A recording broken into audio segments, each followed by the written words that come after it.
Soy Patrick Lumumba, desde el centro de eventos Paradise Gardens, en el condado de Kiambu, en la República de Kenia. Y hoy hablamos de la minería en África.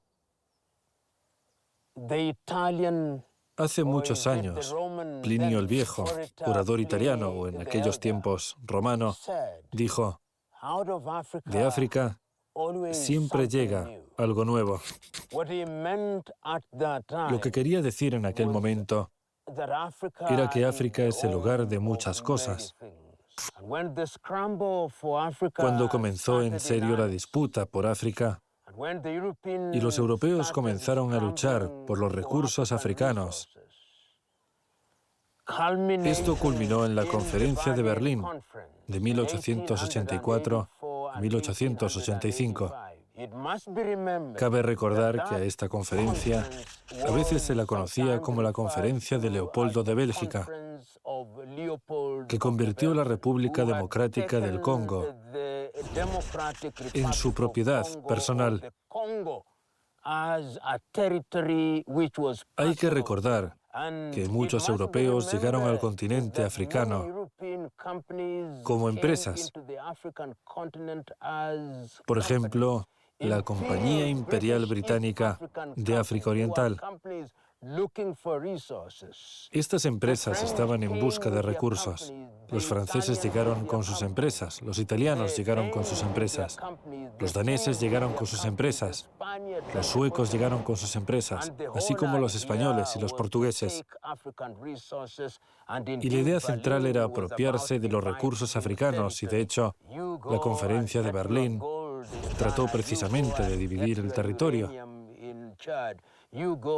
Un país podía ir a por el oro en Ghana, otro por el uranio en Chad, otro por el carbón y otro por los diamantes.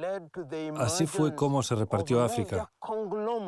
Y esta división dio lugar a la aparición de grandes conglomerados que han explotado el continente africano de manera parasitaria.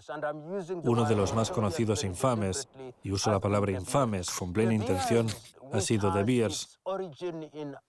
De Beers, que tiene su origen en el apartheid en Sudáfrica, es una empresa que estuvo presente en ese territorio, especialmente por los diamantes. Sabemos que De Beers se dedicaba a la minería, sobre todo en países como Botsuana, en países como Namibia o Sudáfrica.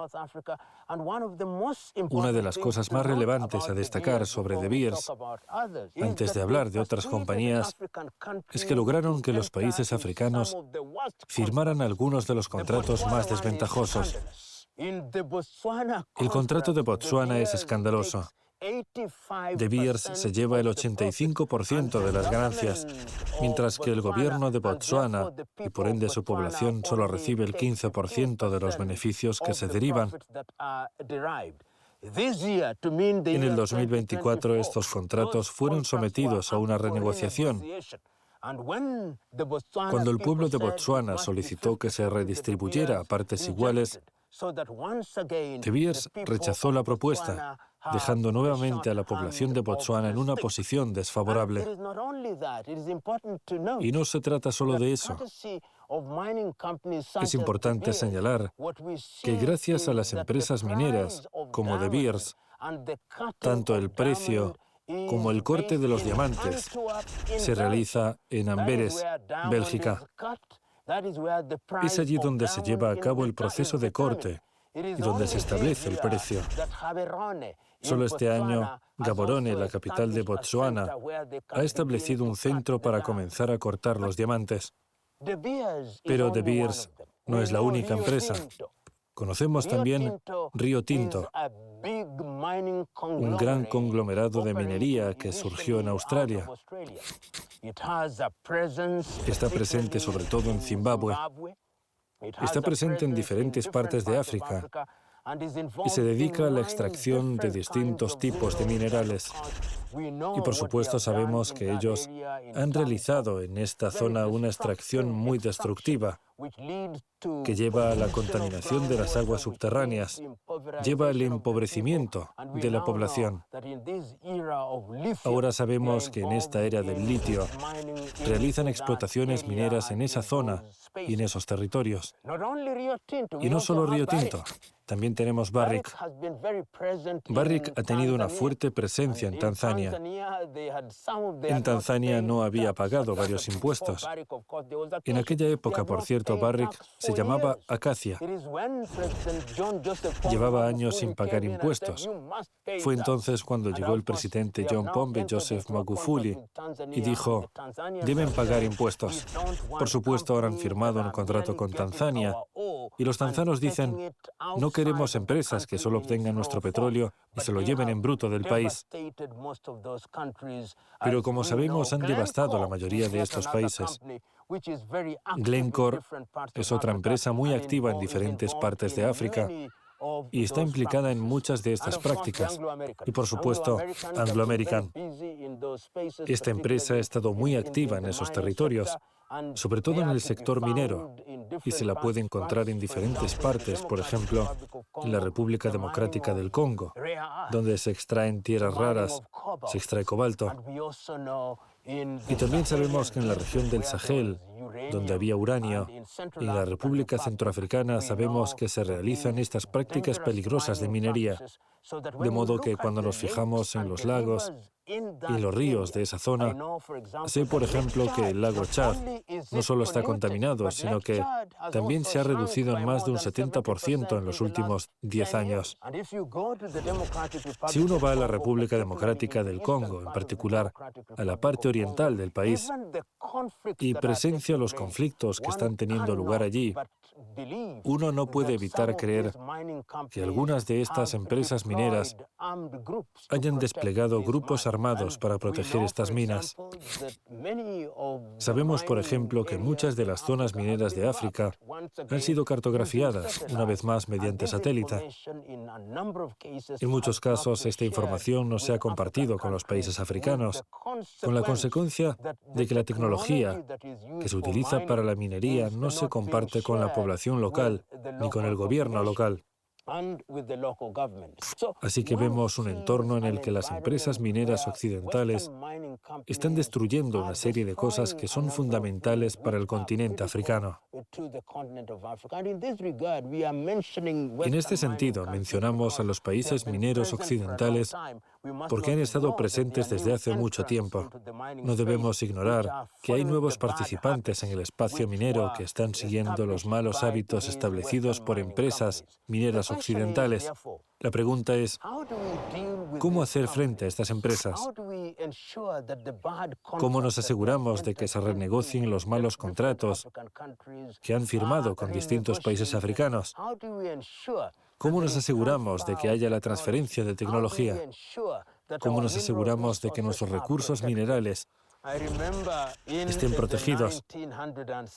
Recuerdo que en 1960 un tanzano, Julius Kambarage Nyerere, dijo con respecto a la extracción de diamantes en Mwadui, cerca de Shinyanga, lo siguiente: si no podemos firmar contratos que sean beneficiosos para el pueblo de Tanzania, entonces prefiero que estos minerales permanezcan bajo la tierra hasta el día que adquiramos conocimientos y tecnología para explotarlos de manera beneficiosa para el pueblo de Tanzania.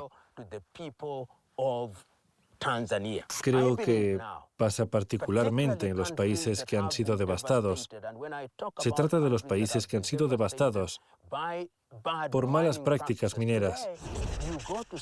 Hoy en día en Sudáfrica encontrará más de 200 minas abandonadas que han sido explotadas y ya no poseen minerales económicamente recuperables.